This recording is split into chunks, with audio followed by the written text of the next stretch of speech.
নবী করিম সাল্লাল্লাহু আলাইহি ওয়াসাল্লাম এভাবে ইনসাফ প্রতিষ্ঠা করে গেছেন, ন্যায়পরায়ণ প্রতিষ্ঠা করে গেছেন।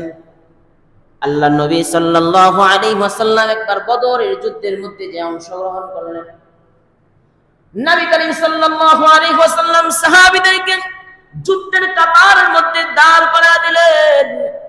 আল্লাহ নবী সাল্লাল্লাহু আলাইহি ওয়াসাল্লামের সাহাবারা যুদ্ধের কাতারে যুদ্ধের জন্য প্রস্তুতি গ্রহণ করলেন। সম্মুখে কাফের বেদিন যারা আছে এরা যুদ্ধের জন্য প্রস্তুত হয়ে গেলেন। ওদিক দিয়ে আমার আপনার নবীও যুদ্ধের জন্য কাতার দাঁড় করাইতেছেন।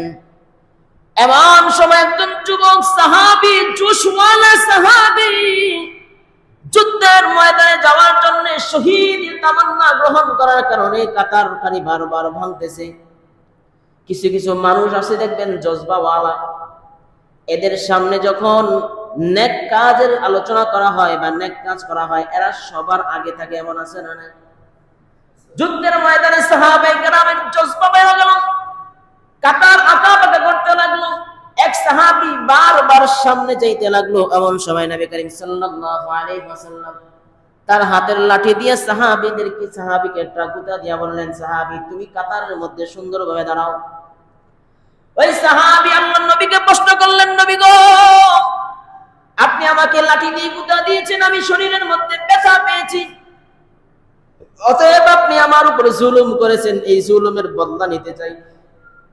আল্লাহ নবী সাল্লাল্লাহু আলাইহি ওয়াসাল্লাম সাথে সাথে নিজের শরীরের জামা খুলে দিলেন, সাহাবীর হাতে লাঠি দিয়ে বললেন, তুমি এই দুনিয়ায় আমার জুলুমের বিচার তুমি দুনিয়ায় করে ফেলো, বদলা নিয়ে নাও। কারণ পরকালে যদি আল্লাহর আদালতে তুমি আল্লাহর কাছে নালিশ করো, আমি এই জুলুমের বিচার, এই জুলুমের জবাব উত্তর দেওয়ার শক্তি আল্লাহর কাছে নাই। আল্লাহর কাছে আমার জুলুমের জবাবের হিসাব দেওয়ার সে শক্তি আমার কাছে নেই। সাহাবী সমস্ত সাহাবারা থমকে গেলেন। আল্লাহর নবী সাল্লাল্লাহু আলাইহি ওয়াসাল্লাম সাহাবীর হাতে লাঠি দিয়ে দিলেন, সাহাবী লাঠি নিলেন। নবী করিম সাল্লাল্লাহু আলাইহি ওয়াসাল্লাম নিজের শরীর মোবারক খুলে দিলেন, কারণ সাহাবী তখন খালি গায়ে ছিলেন। আল্লাহ নবী সাল্লাল্লাহু আলাইহি ওয়াসাল্লাম সাহাবীকে বললেন, তুমি তোমার প্রতিশোধ নিয়ে নাও, জুলুমের বদলা তুমি লয়া নাও, দুনিয়ায় মিট করে নাও, আখিরাতে তুমি আমার কাছে চাইও না। সাহাবী যখন এই কথা বললেন, সাহাবী তার লাঠি মুবারক হাত থেকে ফেলায় দিয়া আল্লাহ নবী সাল্লাল্লাহু আলাইহি ওয়াসাল্লামকে জড়ায়া ধরে বললেন, নবী গো, আমি তো আপনাকে মারার জন্য এই ফন্দি পাতি নাই, বরং আপনাকে সাথে এই ফন্দি পাচ্ছি এই জন্য যাতে করে আপনার শরীরের সাথে আমার শরীরটা একটু লাগাইতে পারি।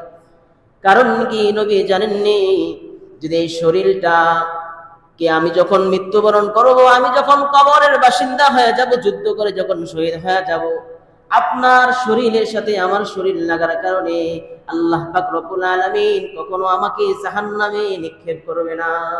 সুবহানাল্লাহ। নবীর মুহাব্বত, নবী যুদ্ধের ময়দানে দাঁড়ায় ইনসাফ কায়েম করছেন। আল্লাহ নবী সাল্লাল্লাহু আলাইহি ওয়াসাল্লাম যুদ্ধের ময়দানে দাঁড়ায় ইনসাফ কায়েম করছেন, ন্যায়পরায়ণ ছিলেন। নবী সামান্য থেকে সামান্য পরিমাণে জুলুম হয়ে যাবে এটাও নবীজি সহ্য করে নাই। সামান্য থেকে সামান্য পরিমাণে জুলুম হবে এটাও নবী বরদাস্ত করে নাই। কারোর উপর জিন্দেগীর মধ্যে জুলুম করা যায় নাই। এজন্য নবী করিম সাল্লাল্লাহু আলাইহি ওয়াসাল্লামকে আল্লাহ রহমত এবং বরকত দ্বারা ভরপুর করছে। সুবহানাল্লাহ। আমরাও যদি আমাদের জিন্দেগীর মধ্যে জুলুমবিহীন কাটাই, আমরাও যদি আমাদের জিন্দেগীর মধ্যে ইনসাফওয়ালা হয়ে যাই, তাহলে মনে রাখবেন আল্লাহ আমাদের সমাজ, আমাদের ঘর, আমাদের রাষ্ট্রের মধ্যে আল্লাহ বরকত দিবে। কথা বলেন ঠিক কিনা? আল্লাহ অবশ্যই বরকত দিবে। যত ন্যায়পরায়ণ বাদশা আছে, আল্লাহ পাক রব্বুল আলামিন ঘোষণা করেন যে কিয়ামতের ময়দানে আমি রব্বুল আলামিনের আরশের ছায়া ব্যতীত যেদিন আর কোনো ছায়া থাকবে না, আর কোনো স্থান থাকবে না আশ্রয়, সেদিন আমি শুধুমাত্র ন্যায়পরায়ণ যে ব্যক্তি হবে সেই ব্যক্তিকেই আমি আল্লাহ সেই স্থানে আশ্রয় দিব। সুবহানাল্লাহ। আমার আরশে শুধুমাত্র ন্যায়পরায়ণ বাদশাকে আশ্রয় দিব, ন্যায়পরায়ণ বাদশা। এজন্য যারা সমাজে বিচার আচার করে, রাষ্ট্রের বিচার আচার করে, বিচারক যারা, এদের হিসাবটা কিন্তু বড় ভয়ঙ্কর হবে। বড় কঠিন হবে। সামান্য চুল পরিমাণ যদি এদিক সেদিক করেন, হিসাব কিন্তু বড় কঠিন হয়ে যাবে, বড় কঠিন হয়ে যাবে। এক কথার কারণে যদি আপনি একটা কথাও যদি ইনসাফবিহীন করেন, একটা কথাও যদি ইনসাফবিহীন করেন, ওই একটা কথারও হিসাব কিয়ামতের ময়দান আপনার থেকে নেবেন, একটা কথার হিসাব।